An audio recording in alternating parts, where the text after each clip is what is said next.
안녕하세요. 전 40대 여자입니다. 이 나이가 되도록 결혼을 하지도 아이가 있지도 않고 혼자서 일도 하고 취미 활동도 하고 그러면서 혼자 살고 있어요.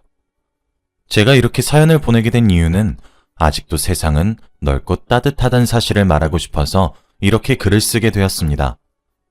사실 저는 소위 말하는 가출 청소년이었습니다. 제 얘기는 어린 시절로 거슬러 올라가면서 시작할 수 있거든요. 제 어린 시절은 참 불우했어요. 저를 낳으신 엄마와 아버지는 사이가 좋지 않아 할머니 손에 홀로 커야 했습니다. 할머니는 폐지를 주우시며 저를 길러내셨어요. 집에 가게 사정은 여의치 않은 편에 속했지만 할머니의 사랑은 듬뿍 받을 수 있었습니다. 할머니는 제가 학교에 가는 시간에 맞춰 함께 나가 하루 종일 폐지를 주우셨어요. 그게 바로 저희의 생활비였거든요. 그래서 그런지 할머니는 항상 어깨가 쑤시다며 제게 안마를 해달라고 하셨었죠. 할머니에게 안마를 하기 위해 다가가면 항상 희미한 파스 냄새가 났습니다. 코끝을 알싸하게 찌르는 그 냄새가 좋으면서도 싫은 냄새였어요. 할머니 냄새 같아 친근하지만 할머니가 힘들다는 뜻이어서 너무 싫었거든요. 그때까지도 전 저희 엄마 아버지가 죽은 줄 알았습니다. 제가 어느 순간부터 저는 계속 할머니와 단둘이서 살아왔기 때문이지요.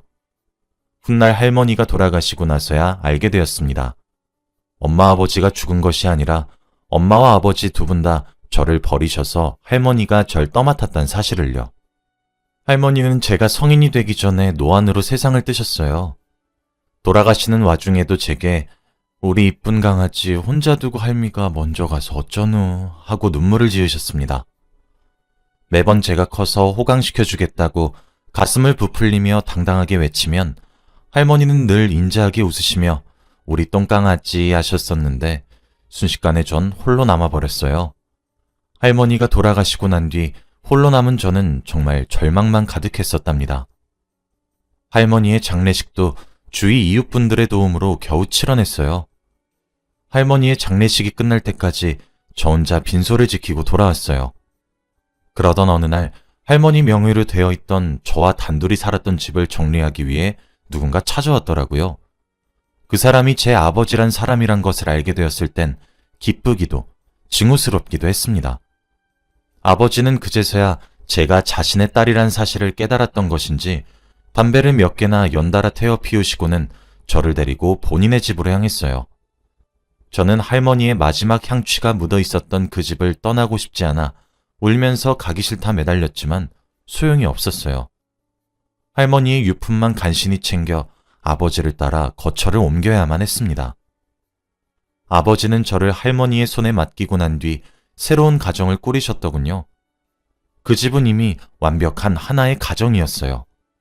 전 불순물 같은 존재와 마찬가지였고 걸림돌 같은 존재란 것을 집에 들어감과 동시에 바로 알겠더라고요. 이미 새어머니와 아버지 사이에 자식도 둘이나 있었습니다. 제게 계모가 되는 새어머니도 절 무척 싫어하는 것이 눈에 보였죠. 저를 무슨 벌레 보듯 하시더라고요. 차라리 아버지가 집에 계시는 날이면 괜찮은 날들이었습니다.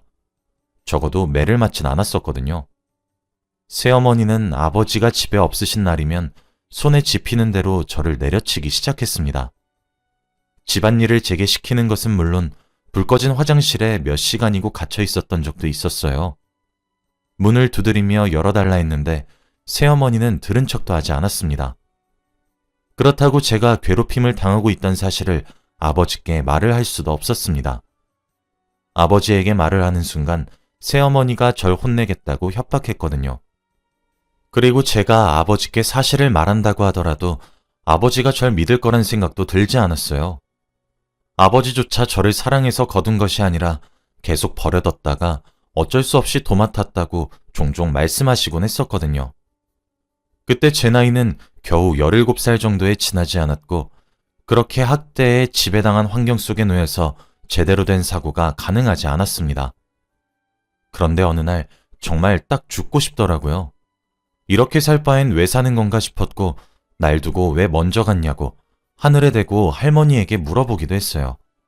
한계에 부딪히는 듯한 느낌이 들었습니다. 틈만 나면 머리채를 잡히는데 여기 꼭 있어야 할까 하는 의문도 생겨났죠.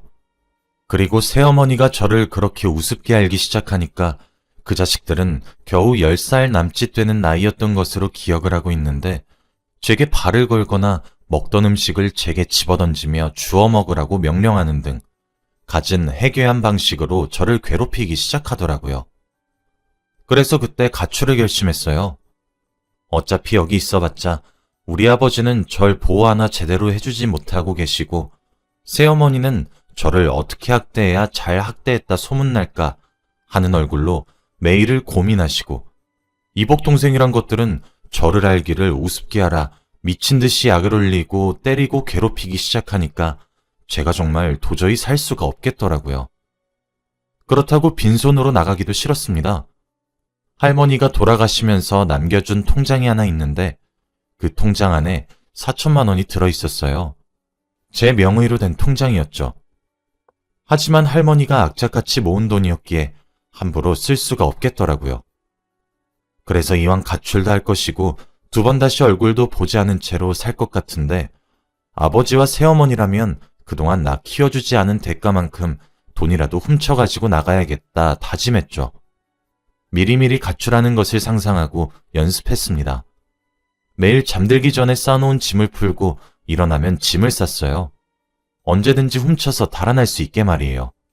그러던 어느 날 가출하기 딱 좋은 기회가 찾아왔습니다. 아버지는 출장을 가셔서 들어오지 않는 날이었고 새어머니는 술에 취해 잠드셨더라고요. 미리 새어머니께 핍박을 받으며 청소를 할 적에 눈여겨보았던 안방 안에 위치한 금고문을 따서 그곳에 있는 현금 따발과 새어머니의 금반지와 같은 귀금속들을 쓸어 담았습니다. 이복 동생들은 자기들 방에서 퍼즐러 자고 있었으니 거의 제 세상이었죠. 저를 막을 수 있는 것은 아무것도 없었습니다. 조마조마한 심정으로 손을 벌벌 떨어가며 주워 담았고 하나도 빼먹지 않았어요. 그 와중에 챙겨야 할 것들은 다 챙겼더라고요. 어차피 할머니 집에서 아버지 집으로 오면서 들고 왔던 짐들도 별로 없어서 할머니가 남겨주신 유품과 제 명의의 통장, 그리고 새엄마의 기금속과 방금 쓸어 담은 현금 정도? 마지막으로 옷 몇 벌 정도만 가지고 가출을 감행했어요. 가출하기 직전에 편지도 한 장 썼습니다. 저를 찾지 마세요. 더 이상 이런 곳에 살고 싶지 않으니 절 찾지 마세요. 라고 적고 식탁 위에 두고 나갔습니다. 무작정 길을 떠났어요. 기차표를 한 장 끊어 부산으로 내려갔죠. 바다가 너무 보고 싶었거든요. 그렇게 찜질방을 전전하면서 한 일주일을 살았습니다. 근데 제가 그렇게 어린 나이에 뭘 할 줄 알겠어요? 할 줄 아는 것도 없고 할 수 있는 것도 없으니 눈앞이 막막하더라고요. 집에서 들고 나온 새어머니의 귀금속들은 집을 떠나고 바로 현금으로 바꿨어요. 그렇게 현금과 바꾼 돈을 합쳐보니 400만 원 정도 되더라고요. 혼자 살기도 막막하고 무서웠던 저는 하숙집을 구했어요. 그때 은인을 만났죠. 하숙집을 들어가서 당당하게 성인이다 거짓말을 했어요. 아주머니는 그렇냐고 하시며 알겠다고 금액을 안내하고 말하더라고요. 혹시 물어볼 질문들을 대비해서 미리 답변을 준비하고 심호흡까지 하고 들어간 것 치고는 허술한 진행이었죠. 얼떨결에 따뜻한 물로 씻고 나와 밥을 먹었어요. 당시 제가 있었던 하숙집은 아주머니께서 직접 밥을 해다 먹이셨거든요. 얼마 만에 먹어보는 따뜻한 밥인지 눈물이 앞을 가리더라고요. 이건 나중에 알았는데 아주머니가 가출 청소년인 것을 알고 저를 받아줬던 이유가 제 몸 온 곳곳에 시퍼런 핀멍이 얼핏 보이기도 했고 제 눈동자의 절박함과 간절함이 너무 커서 차마 내치지 못하고 품어야겠다 생각했다고 하시더라고요. 어쩐지 그렇게 어설픈 변명을 듣고도 아무런 의심조차 하지 않으시길래 전 제가 연기를 잘했다고 생각했었지만요. 아무튼 할머니가 돌아가시고 난 뒤 처음으로 마음 편하게 잠을 잤던 것 같아요. 그 이후로 하숙집에서 앞으로 무엇을 할지에 대해 생각하면서 아주머니의 일을 도와드렸던 것 같아요. 그러다 보니 자연스럽게 전 아주머니에게 많은 부분을 열게 된 것 같습니다. 빗장처럼 닫혀만 있던 제 마음의 문은 아주머니의 사랑과 친절로 어느새 활짝 열려버렸거든요. 전 그때도 그랬고 지금도 그래요. 제가 부모가 없는 것과 다를 바 없다고 생각하고 있고 앞으로도 없다고 생각할 겁니다. 어차피 제 호적도 할머니 호적에 올라가 있었기 때문에 천의 고아와 다를 바 없었거든요. 아주머니는 제가 왜 집을 나오게 되었는지, 무슨 일을 겪었는지 하나씩 이야기를 시작하면 묵묵히 들어주며 제 손을 꼭 잡아주시거나 그날따라 더 맛있는 반찬을 하나 더해서 제 밥 위에 올려주신다거나 그러시며 제게 사랑을 표현해 주셨어요. 나중에 알았는데 아주머니는 사고로 남편과 두 딸을 잃으시고 학교 근처에 하숙집을 차려서 적적하신 생활을 달래고 있으셨던 거였더라고요. 둘 다 사랑하는 가족을 잃었다는 공통점 때문인지 저와 아주머니는 가까워졌고 저도 엄마 하며 곧잘 따랐습니다. 그렇게 한 해가 지나갔어요. 그러던 어느 날 아주머니는 제게 공부하기를 권유하더라고요. 여자가 혼자 세상을 살아가려면 아는 것도 힘이 될 수 있다고 하시면서요. 먼저 검정고시를 패스했고 그 이후로 아주머니의 권유로 심리학을 배우게 되었습니다. 심리학을 배우는 과정에서 스스로도 정말 많은 치유를 받았어요. 제가 생각보다 우울감이 높은 사람이란 것도 알게 되었고 상처가 많은 사람이란 것도 알게 되었죠. 공부를 하면서 스스로를 되찾는 느낌이라고 해야 하나? 언젠가부터 서서히 망가지고 있는 듯한 느낌은 들었었는데 무엇이 문제인지 모르고 있다가 공부를 시작하면서 제가 뭐가 문제인지 알게 되는 느낌이었습니다. 공부를 하면 할수록 매력적인 학문이더라고요. 전 자연스럽게 상담사라는 꿈도 가지게 되었죠. 저처럼 마음에 아픔이 있는 사람에게 더욱 편안함을 주고 가진 짐을 덜어주고 싶었거든요. 아주머니가 제 마음의 슬픔을 많이 덜어주셨던 것처럼 말이에요. 아주머니가 만들어주신 꿈이었습니다. 전 그렇게 대학교도 다니게 되었고 자격증도 따게 되었어요. 그러던 어느 날 하숙집으로 돌아왔는데 아주머니의 표정이 심상치 않으신 것 같더라고요. 엄마, 표정이 왜 그래요? 라는 제 말에 아무것도 아니야. 밥 안 먹었지? 된장찌개 했는데 먹을래? 라고 하시더라고요. 전 때가 되면 말씀해 주시겠지, 별일 아니겠지 하며 대수롭지 않게 넘어갔어요. 그러던 어느 날 다른 때와 달리 하숙집을 들어갔는데 아주머니의 인기척이 들리지 않더라고요. 엄마 하며 돌아다니는데 계단 근처에 쓰러져 계신 것을 발견하게 되었습니다.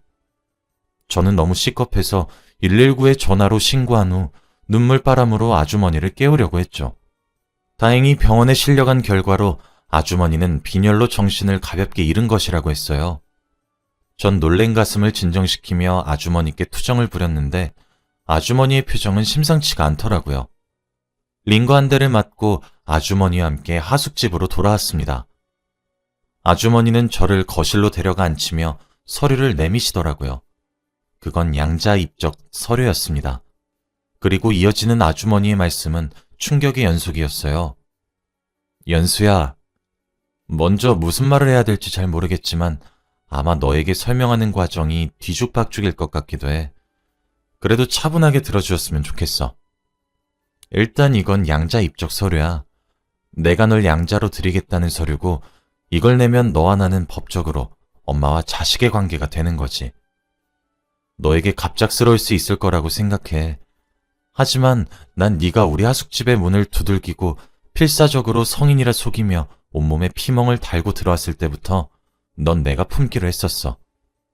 알량한 위선이었을 거라 말을 해도 할 말이 없긴 한데 네 얘기를 들을 때마다 그 어린 나이에 쓸 마음고생을 생각하면 눈물이 앞을 가렸고 나도 죽은 우리 남편과 자식들이 생각이 나고 그랬었거든.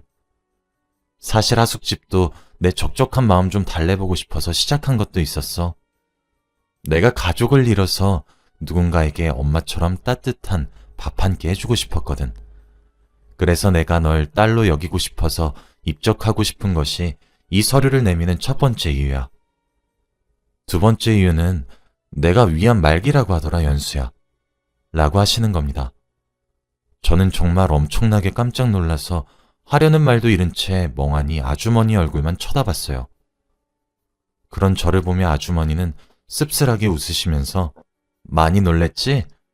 그게 속이 너무 쓰리고 자꾸 구역질이 나는 것만 같아서 검진을 한번 받은 건데 정밀검사해야 된다고 대학병원으로 가라고 하더라고. 그래서 갔더니 위안 말기고 너무 늦었다고 하는 게 아니니? 라고 하셨어요. 그럼 엄마, 며칠 전에 제가 표정이 왜 그렇냐고 물었을 때가 결과를 들었던 그때였던 거예요? 라고 물었더니 그래 맞아 하셨습니다. 이어서 그래도 내가 생명보험도 있고 암보험도 있고 그래서 내가 죽은 뒤에 보험금이 꽤 나올 건데 이 하숙집도 그 보험금도 네가 가졌으면 좋겠어. 나는 그동안 정말 너를 자식처럼 여겼고 너도 날 엄마처럼 따르는 것 같아. 죽은 내 자식들한테 많이 못해주고 그랬던 것들 너에게도 많이 해주고 그래서 한이 좀 풀려. 이건 쓰러질 듯 쓰러지지 않고 꿋꿋하게 혼자 네 인생을 살아가고 있는 것에 대한 내 선물이야. 받아주지 않을래?